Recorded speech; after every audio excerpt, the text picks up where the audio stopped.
Bienvenue à votre émission Coffre aux idées. Il y a un petit chant que nous connaissons tous. Je crois que ça commence comme ça. Ça va Est un bien beau jour, bien beau jour, bien beau jour. Sabbat est un bien beau jour, j'aime tous les sabbats. Alors, le sabbat est-il un jour de délices? Oui, oui. Bien sûr, c'est un bien beau jour, comme on vient de le chanter. D'accord. Alors, dévisse une fois à la prière. Dieu notre Père, nous te remercions de cette opportunité de méditer sur ta parole. Aide-nous à la comprendre et à pouvoir saisir les vérités essentielles. Nous te remercions pour ton aide. Nous t'avons prié au nom de Jésus. Amen. Amen.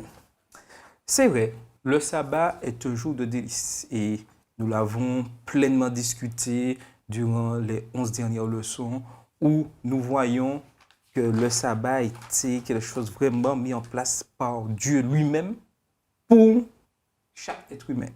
Et nous avons vu aussi que c'est le commandement que Satan attaque en premier. Souviens-toi du jour du repos.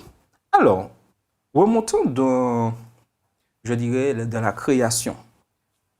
Combien d'arbres pensez-vous que Dieu a créé lors de la création? Beaucoup. Moi, je dirais pratiquement un nombre infini, puisque la ressource de la graine qui a été donnée à Adam et Ève leur permettait d'avoir un nombre infini. Tout à fait. Beaucoup, beaucoup. Mais il parle d'un arbre en particulier. Pourquoi? Pourquoi cet arbre-là, dans la création, on en parle? Il était au milieu du jardin, peut-être que sa place était différente de celle de tous les autres arbres, il était Et c'était quoi son symbole? particulier. L'arbre de la connaissance. Mhm. Donc, il était placé justement pour rappeler aux hommes que c'est Dieu qui a institué tout et que Dieu a donné un ordre, en fait. C'était pour moi l'arbre sur lequel, en fait, le libre arbitre a eu tout son sens. C'est-à-dire que le Seigneur n'a pas placé l'arbre, il ne l'a pas caché, il l'a placé à un endroit où l'homme, en fait, les paroles de ce que Dieu a dit devaient résonner en lui. Tout à fait. Et par ce symbole, l'arbre en lui-même n'avait rien de spécifique. Mais Dieu voulait montrer qu'il laissait l'être humain libre d'agir. Mais il mettait certains principes en place. Et c'est de même avec le sabbat. Dieu n'a imposé à personne ce jour-là. Il dit, souviens-toi du jour de repos. Chacun est libre de pouvoir se reposer ce jour-là ou faire des activités. Mais qu'est-ce qui fait la différence dans notre choix? Qu'est-ce qui nous amène à faire le choix d'accepter ou refuser le sabbat en tant que jeune? Certainement, il y a nos priorités, donc ce qu'on va mettre en avant dans notre vie déjà. Donc, certains jeunes, par exemple, ils ont leur étude ou ils ont certains amusements qui vont peut-être préférer ces jours-là. Après, c'est vraiment la place que Dieu a dans la vie de chacun qui va déterminer la place du sabbat dans la vie de chacun. Mhm. Et c'est ce qui va faire la différence. C'est la priorité qu'on donne à Dieu ou pas. Tout à fait. Oui, c'est vrai, je suis entièrement d'accord avec toi. Je pense que c'est vraiment la priorité qu'on donne à Dieu. Et c'est vraiment notre relation avec lui quotidiennement, en fait. Parce que si le premier sabbat de l'année, c'est ma priorité, et puis le dernier sabbat de l'année, c'est pas ma priorité, forcément, le sabbat, ce ne sera pas un jour de délice. C'est ça. Ça va perdre son sens. Ça part de son sens. Tout à fait. Puisque c'est un jour de rencontre. C'est un jour de rencontre avec les autres, mais avec Dieu. Donc si pendant la semaine, comme tu disais, on n'a pas pris le temps de rencontrer Dieu, des petits moments, ce grand moment de rencontre, on ne va pas le passer de la même façon que d'autres qui auront pris le temps de passer un petit moment chaque jour avec Dieu. Mais la question serait, aujourd'hui, est-ce que le sabbat est vraiment un jour vraiment de délice, un jour où vraiment on sent La différence. la différence? Mais largement. Mais oui, bien sûr, ça n'a rien à voir. Après, ça dépend de chacun et de l'expérience de chacun. Mais bon, le sabbat, en général, a été fait pour être vécu comme un jour de délice et on essaye, comme on peut, avec la force que Dieu nous donne, d'en faire un jour de délice. Après, ça dépend, comme je disais, de chacun. D'accord, mais j'ai une petite C'est ça. question. Mais délice, ça veut dire quoi? C'est bon. Quelque chose C'est bon. En d'exceptionnel. général, c'est- Exceptionnel. Quand c'est délicieux, c'est que ça a un bon goût, c'est C'est bien préparé. d'extraordinaire, de bon, de succulent. À force de C'est- manger toujours la même chose, c'est plus un délice. C'est sûr, c'est sûr. Ah, je sais pas, un gâteau au chocolat, moi j'aime le chocolat, c'est toujours un délice. Hein? Après, tu ne manges pas tous les jours. Tu peux pas savoir si après un an de manger du gâteau au chocolat, ce sera toujours un délice. Ouais, c'est vrai, tu as raison. Donc, mais le sabbat, comment vivre vraiment ce jour en tant que jour de délice, un jour apprécié? Qu'est-ce qui ferait la différence avec les autres jours? J'aimerais dire que si on vit le sabbat comme le vivaient certains pharisiens de l'époque de Jésus, qui avaient mis des interdictions nombreuses ce jour-là, si on le vit comme ça, comme un jour où on ne peut pas faire ceci ou cela, ce ne sera pas un jour de délice, clairement. Il faut le voir autrement. Effectivement, oui, je te rejoins. C'est vrai que quand ça dépend des jeunes et ça dépend de la relation qu'on a avec Dieu, c'est vrai que si les parents imposent certaines choses, forcément le sabbat, ce sera un sabbat qui sera vraiment des privations, des interdits. Ce sera vraiment lourd. Le sabbat, ce ne sera pas un délice. Alors que si toi-même, personnellement, tu expérimentes ta relation avec Dieu et tu apprécies et tu comprends le sens du sabbat, ce sera un délice. Tout à fait. Et c'est là l'importance que lorsqu'on regarde le commandement, Dieu commence, souviens-toi du jour du repos.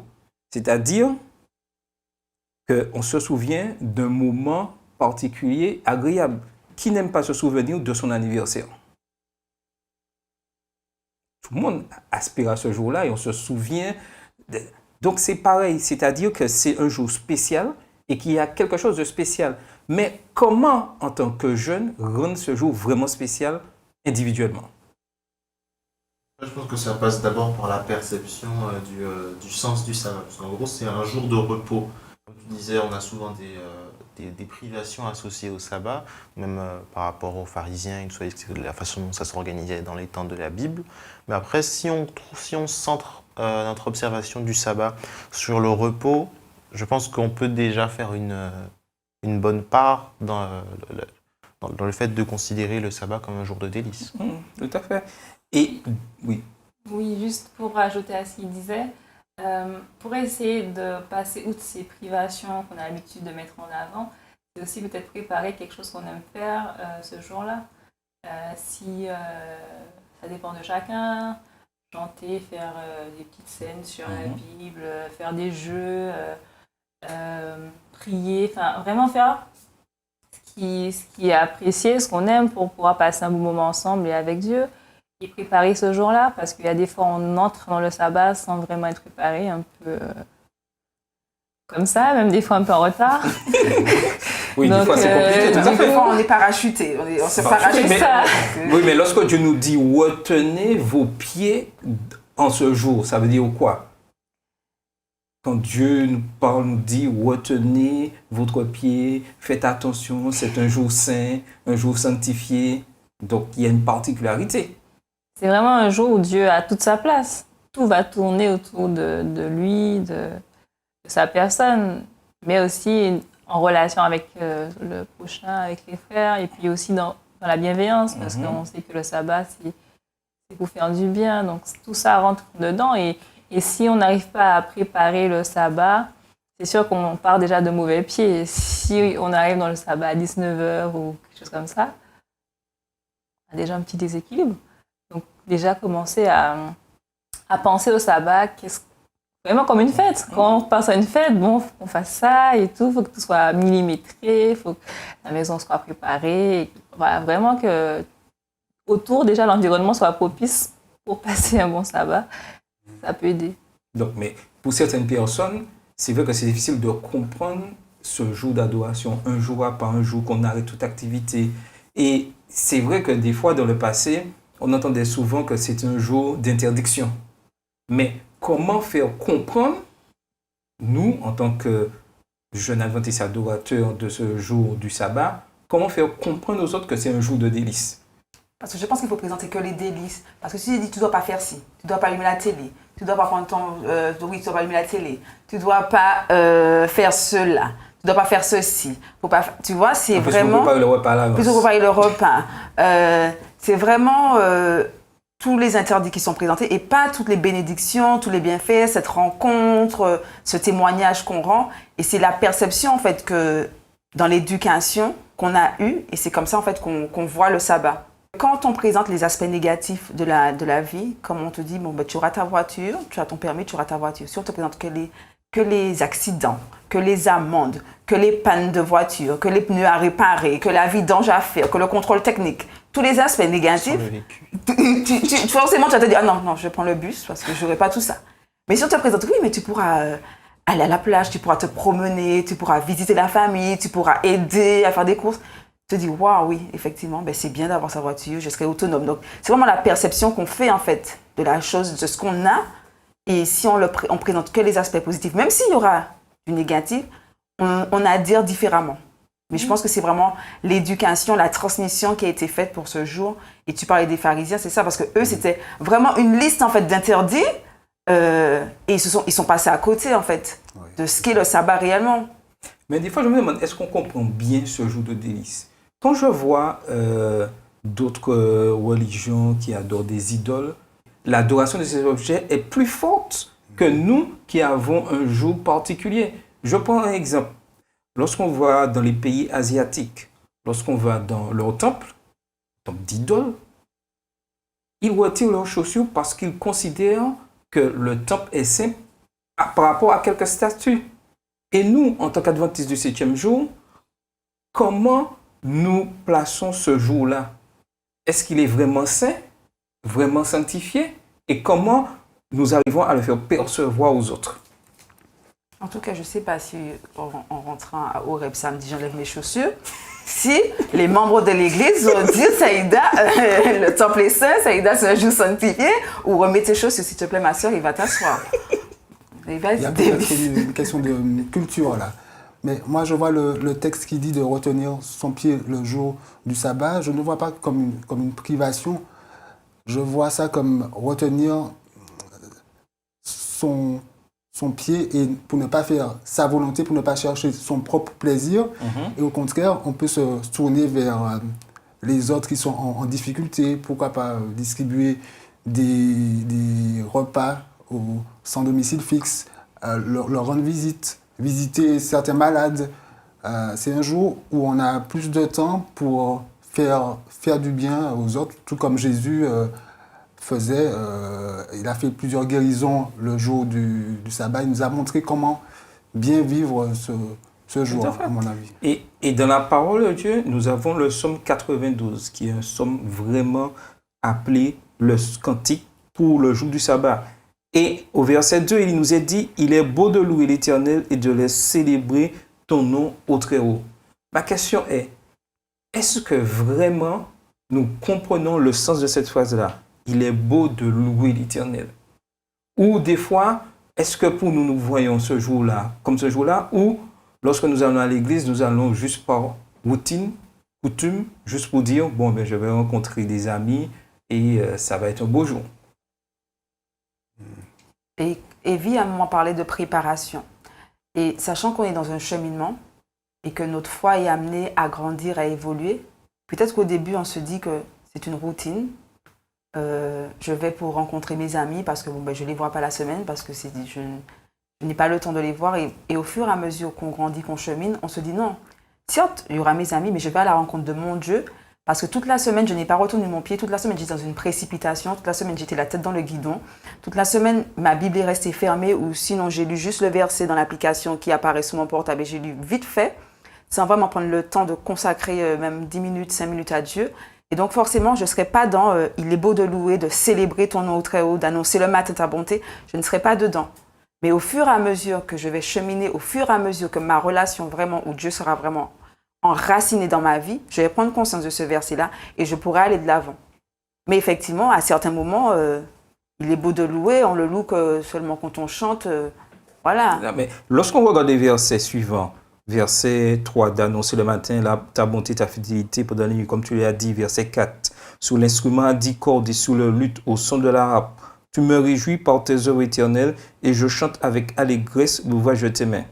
Mais lorsqu'on voit l'aspect, tu me réjouis par tes œuvres, est-ce que c'est seulement le sabbat que ça veut dire que nous voyons les œuvres de Dieu?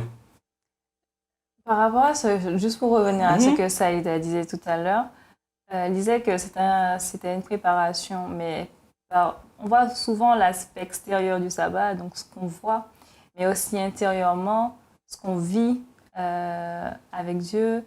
Euh, des fois, c'est un jour où on va recevoir une bénédiction spéciale de lui dans des problèmes difficiles de vie qu'on a. C'est des moments où on va peut-être avoir plus de temps pour remettre nous remettre en acte avec lui, dans notre relation avec lui. C'est aussi un moment on va mieux le connaître, donc on va apprendre d'autres choses sur lui, donc on va avancer en fait. C'est comme un cheminement de sabbat en sabbat, on va progresser. C'est le voir comme ça, c'est pas, les sabbats sont pas tous les mêmes, mais c'est vraiment, on attend le prochain sabbat pour la nouvelle rencontre. C'est la nouvelle rencontre qui va durer longtemps. Tout à fait. Il y a une évolution dans ce qu'on vit. C'est comme un temps, le temps est consacré, c'est ce temps-là c'est le temple. Le temple du sabbat, chaque minute, c'est à Dieu. Chaque pensée, c'est pour Dieu. Et c'est dans cet esprit-là qu'on pourra avoir un sabbat de délices, parce qu'on sera vraiment dans cette joie de le rencontrer, de lui parler, d'être avec lui. Mais si on n'a pas cet aspect-là, c'est sûr que le sabbat, on ne pourra pas vraiment le déguster et le louer. Parce que le louer, c'est aussi reconnaître tout ce qu'il a fait pendant la semaine, dans notre vie.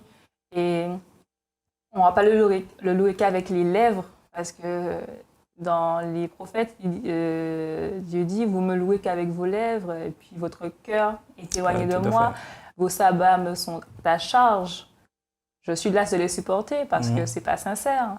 Le sabbat, c'est aussi un moment de sincérité, c'est un moment où on est vrai et puis où on est dans la rencontre authentique. Et c'est à ce moment-là où on est heureux de retrouver et l'autre dans la bienveillance et l'authenticité et Dieu, parce que là, on est vrai. Donc, c'est ça qui fait, je pense, toute la différence, c'est ne pas venir en n'étant pas préparé intérieurement juste parce qu'on doit le faire, mais parce qu'on a envie de le faire. Mais quand je t'écoute, je me dis, mais comment puis-je entrer dans ce Saint jour si je suis en désaccord avec mon frère ou ma soeur? Est-ce que c'est possible? C'est ça, justement. Non, mais c'est là que je réalise que, attends, mais chaque sabbat, je dois me remettre en question pour que je sois en harmonie avec mon prochain au maximum que je peux, afin de profiter de ce jour-là. Oui, mais en même temps, comme l'Église, c'est un hôpital, en fait, on est tous malades et Dieu est le médecin et Dieu nous soigne, on ne va pas non plus rester à la maison en se disant, bon, ben, comme je suis pas bien avec mon prochain, avec mon frère, j'ai des mauvaises pensées, etc., parce que s'il me regarde, je vais attendre la fin du sabbat pour lui répondre. Du coup, on va quand même, en demandant à Dieu vraiment de nous purifier, de changer notre cœur pour pouvoir accepter et aller vers le frère pour lui parler. C'est ça. Mais c'est ces démarches-là qu'il faut entreprendre ce genre-là. Voilà, par exemple. Parce qu'il disait justement, si tu as une offrande, mais que tu sais que tu as quelque chose contre ton frère, laisse-la ton offrande, va d'abord te réconcilier avec ton frère et ensuite, tu viendras donner ton offrande. Non, mais quand je vous écoute, j'ai l'impression que chaque samedi, ça devrait être un moment de Sainte Seine. Pourquoi pas, oui, un moment de Sainte Seine, de communion tous les sabbats, parce que si le sabbat est un jour de rencontre avec Dieu, premièrement, c'est aussi un jour de rencontre avec nos frères et sœurs, puisque même dans les 10 commandements, on comprend que Dieu souhaite qu'on soit en bon terme, en bonne relation avec tout le monde. Et c'est un jour de rencontre avec Dieu, le sabbat, mais également de fraternité. Et si on est en bon accord avec tout le monde, on ne peut que louer Dieu dans un esprit plus apaisé et vraiment lui offrir une louange sincère. Et là, tu touches quelque chose de très important. Vous avez touché quelque chose de très important. Comprendre que pour profiter de ce jour de délices, il faut que je fasse tout pour que je sois le moins possible en conflit avec mon frère et ma soeur. Pourquoi? Parce que je veux profiter de ce jour-là. Comment puis-je venir adorer alors que je sais, des fois volontairement servi de ma part, je parle mal de mon frère, je parle mal de ma soeur, je ne peux pas entrer. Je déshonore le nom de Dieu. Et pire encore, lorsque des gens autour voient comment nous fonctionnons soi-disant, ouais, il vient, il adore le sabbat, mais en semaine, regardez, il est comme ça. Comment pouvons-nous porter ce témoignage que le sabbat, c'est un jour de délice? Il est important que nous puissions réfléchir sur ce point-là. Tu veux dire quelque chose, Guillaume? Tu peux demander comment est-ce qu'on peut porter ce témoignage par rapport à un jour de délice. Alors, comme on le disait dans les leçons précédentes, le témoignage ne se limite pas seulement au jour du sabbat, c'est quelque chose qu'on vit toute la semaine et qui permet, entre guillemets, de confirmer ce qu'on veut avancer en parlant du sabbat, en parlant de notre relation avec Dieu. Et si toute notre vie, toute la semaine, on a un comportement, entre guillemets, un comportement anormal vis-à-vis de nos frères et sœurs et que c'est le vendredi avant l'entrée du sabbat qu'on va les voir se réconcilier avec eux juste pour dire qu'on a appliqué le verset qui dit laisse là ton offrande, il y a un problème. Comme tu disais, il faut vraiment rentrer dans une optique de rechercher la paix avec tous autant que c'est possible. Et si malheureusement il n'y a pas eu de paix, parce que bon, ça arrive qu'il y ait des problèmes entre frères et sœurs, de faire cette démarche de pardon et de réconciliation. Tout à fait. Et lorsqu'on regarde le verset 15, il vous est dit, ils portent encore des fruits dans la vieillesse, ils sont pleins de sève et verdoyants. Ça, c'est pour nous dire, plus nous passons du temps avec Dieu, plus nous passons dans ces moments de délice du jour du sabbat, cela va automatiquement se voir dans la manière que nous fonctionnons. Nous allons toujours porter de bons fruits, même dans nos vieux jours, bien que nous sommes jeunes, mais nous pensons déjà aux vieux jours quand même, si Dieu nous prête vie, afin d'être forts, remplis de vigueur, pour toujours adorer Dieu dans ce saint jour. Et ça, c'est une promesse magnifique, et que nous devons vraiment mettre en pratique. Mais le défi nous est lancé. Sommes-nous prêts à vraiment passer à l'action et à changer des fois notre mauvaise conception du sabbat? Comme tu disais, même dans les vieux jours, ils sont encore remplis de vigueur parce que pendant le temps du sabbat, déjà le repos physique qui est important, qui compte quand même aussi, parce que c'est important après une semaine, même ça c'est un délice de savoir que ce jour-là il n'y a pas de travail, mais en soi en plus, Dieu restaure notre âme pendant ce jour-là, même mentalement. Souvent on a des problèmes, on pense à plein de choses, factures, aux enfants qui sont peut-être malades. Et puis ce jour-là, Dieu nous donne encore un nouveau souffle pour repartir sur cette semaine qui peut être dure encore. Si on a des soucis au travail, peut-être ce temps-là de ressourcement peut être un tremplin pour recommencer et pour ne pas perdre pied. Parce que de continuer comme ça, sans arrêt, dans les mêmes problèmes, c'est épuisant. Donc ça peut même prévenir l'épuisement, le sabbat. Et puis vraiment prendre ce jour-là pour ne pas penser aux problèmes de la semaine. Parce que si pendant le sabbat, on pense à tout ce qui ne va pas, ça ne sert à rien. Autant vraiment remettre tout à Dieu ce jour-là, lui donner tout et puis penser vraiment à être dans le délice simplement. Et puis le reste, mais voilà. Je voulais rebondir sur ce que tu disais, Evie, par rapport au fait de garder de la vigueur dans les vieux jours. Je pense que ça se fait aussi par l'espérance de ce que nous attendons, du rassemblement avec Dieu, du retour de Jésus et du fait qu'on va pouvoir vivre le sabbat que Dieu nous donne pleinement, puisque après le sabbat c'est un symbole qui nous rappelle qu'un jour nous serons tous rassemblés avec Dieu et que nous aurons tous cette connexion et cette relation directe et face à face. Donc je pense que c'est aussi de ça que se nourrissent les personnes qui restent en forme et pleines de sève et verdoyante dans la vieillesse. L'espérance. Oui, l'espérance, oui. Evie parlait de la semaine qui s'achève par le sabbat comme d'un cycle salutaire. Et plusieurs ont déjà vécu cette expérience de vraiment, après le sabbat, de repartir de nouveaux pieds et même d'être plus créatif. Oui, tout à fait. Donc, quand je vous entends, si j'arrive le sabbat avec un visage, je dirais, renfermé, grognon, je dis bonjour à personne, qui a un problème? Et peut-être que tu n'as pas assez dormi pendant la semaine. Il faudrait mieux faire la semaine d'après. Très bien, très bien. Non, tu vas arriver, mais quand tu vas repartir, tu seras changé, tu seras rayonnant. Amen. Amen, ma sœur. C'est vrai. Parce que l'amour des autres autour de toi, ils vont te communiquer leur bienveillance. Ben, ça va te toucher. Donc, Tu vas entendre donc un même chant, si, tu vas entendre une même prédication. si j'arrive dans un état, je dirais, de profonde, je dirais, contrainte, le fait d'être à l'église, d'entendre le message, de partager les chants, je dois ressortir là vraiment C'est fortifié. même pas pour- tu dois, mais si tu ressors là fortifié, encouragé, prêt à démarrer la semaine. Donc, nous avons un défi lorsque nous allons de partager cette joie Négative, ouais, cette joie, eh bien, communicative. je reprends, cette joie communicative à tous ceux qui rentrent dans la maison du Seigneur. Mais il y a un petit souci, puisqu'on avait parlé de ça il y a quelques leçons, mais on a l'impression que c'est le samedi, ce jour de sabbat, ce jour de délice, qu'on veut faire tous nos programmes. Autant à 9h, autant à 14h, autant à vendredi 15h, soir. vendredi soir, répétition. Est-ce que toutes ces petites choses font perdre au sabbat vraiment son délice? Après, le but de ces programmes-là n'est pas de faire perdre au sabbat son délice, mais on finit par en arriver là par surcharge, comme tu disais. Si on rajoute des programmes, c'est pas particulièrement pour pouvoir se charger ou pouvoir s'alourdir, mais enfin, je sais pas.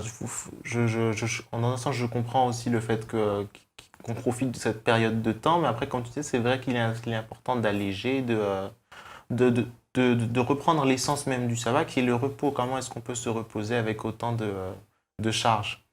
Alors, je me rappelle quand j'étais plus jeune, et certaines personnes disaient, ah, c'est le jour du sabbat que je profite de faire des visites à l'hôpital, d'aider. Est-ce que ça veut dire que pendant la semaine, je suis dispensé de ce service-là et que ce service-là, c'est seulement pour le jour de délice, ce jour de sabbat? Alors, la semaine dernière, on parlait de planification. C'est vrai que souvent, en fait, notre emploi du temps, on planifie mal. Et donc, forcément, on est tellement concentré sur les aléas de la vie. Du coup, on se dit, bon, ben, c'est le sabbat que j'aurai du temps pour accorder aux autres. Parce que durant la semaine, en fait, on est un peu centré sur nous-mêmes. C'est mes affaires que j'ai à faire, je dois faire ci, je dois faire ça, je dois faire ci, je dois faire ça. Et donc, les autres, en fait, ça passe vraiment au second plan. À part si on me demande un petit service, je réfléchis parce que, bon, je pense qu'à moi. Le sabbat, je me rappelle, je me souviens effectivement, Seigneur, tu institues le sabbat, donc il faut que j'accorde du temps aux autres, etc. Donc c'est pour ça, en fait, je pense que c'est la manière dont on planifie notre temps, la manière dont on place ici les autres dans notre vie. Est-ce qu'on les place en avant? Est-ce qu'on les place au second plan? Est-ce qu'on les place après nos affaires? Et donc, ce sera différent. Effectivement, si je place les autres toujours après, je vais me dire, ah non, c'est le sabbat, bon, j'ai du temps, donc je vais visiter. Si je les passe un peu avant, je vais me dire, non, il faut que je m'organise, Seigneur, pour qu'au moins un jour par semaine ou voilà, une fois dans la semaine, avant le sabbat, même le sabbat, oui, avant le sabbat, que je puisse aller visiter, que je puisse porter mon aide à quelqu'un. Mais c'est vraiment dans la planification, dans notre planification, en fait, dans notre organisation. Lorsque je rentre dans ce jour de repos, ce jour de délice, je dois en ressortir en meilleure forme que lorsque je suis rentré. Le défi nous est lancé. Oui, c'est ça. Oui, C'est vrai. Lorsque vendredi soir, si j'ai un taux de fatigue de 5, le samedi soir, mon taux de fatigue doit descendre à 1. oui, même à 0. Même à 0. Fatigue. Facile. Donc, je vais vous laisser, on arrive à la fin de notre rencontre aujourd'hui. Dans le livre Témoignages pour l'Église, au volume 3, chapitre 2, page 15, écrit par Ellen G. White, elle nous donne une réflexion sur le sabbat et que j'aimerais vraiment partager avec tout le monde pour pouvoir nous permettre de continuer à profiter de ce jour de délice, à corriger ce qui ne va pas, mais toujours avoir cet objectif de profiter de ce jour. Et elle nous dit, l'observation du sabbat nous réserve de grandes bénédictions et la volonté du Seigneur est que ce jour soit pour nous un jour de joie. N'est-ce pas dans l'allégresse qu'il a été institué? Dieu contempla l'œuvre de ses mains. Tout ce qu'il avait créé, il le déclara très bon. Genèse 1, verset 31. Le ciel et la terre exultaient. Les étoiles du matin éclataient en chant d'allégresse et tous les fils de Dieu poussaient des cris de joie. Et c'est Job qui le dit dans Job 38, verset 7. Bien que le péché ait gâté cette œuvre parfaite, le Seigneur nous donne encore le sabbat comme témoin du fait qu'un être tout-puissant, d'une bonté, d'une miséricorde infinie, a créé toutes choses par l'observation du jour du repos. Notre Père céleste désire conserver parmi les hommes la connaissance de son nom. Il veut nous rappeler par ce jour qu'il est le Dieu vivant et vrai et que c'est en lui que se trouve la vie et la paix. Donc, si nous avons compris cela, nous ferons de ce jour du sabbat un jour de délice. Et c'est mon souhait pour chacun d'entre vous.